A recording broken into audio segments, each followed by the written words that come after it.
the dependency ratio is probably a bigger deal in Europe than it is in the United States, although it's important here as well.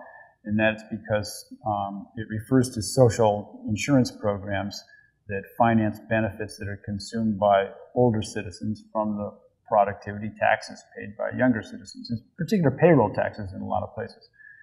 So the ability to finance the benefits for older generations depends on how many younger individuals are working and what their tax rates are. And as people live longer, well, something's got to give.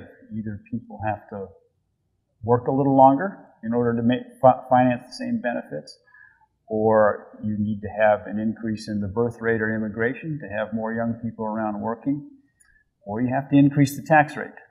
Now, we have a certain advantage in the United States in the sense that the taxes that we now have to finance these kinds of things are, by world standards, fairly low. But you go to a place like Sweden, where payroll taxes are on the order of 35 to 40%, the distortion that's created by that tax wedge, or in Sweden they would call it the veg, is harmful to economic activity. And they've made a decision that it simply can't go any higher.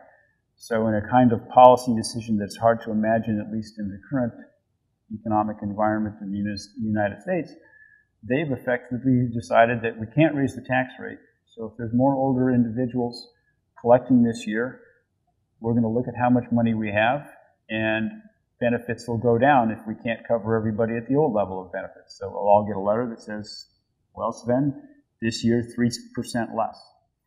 Because there are 3% more people to be paid with Right. the same money, so Right. 3% less each.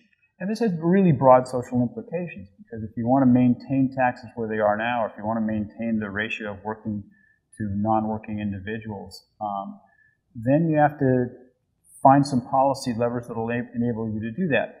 And in a lot of developing countries, the birth rates have gone down, so you're not going to get an increase in the working population from that.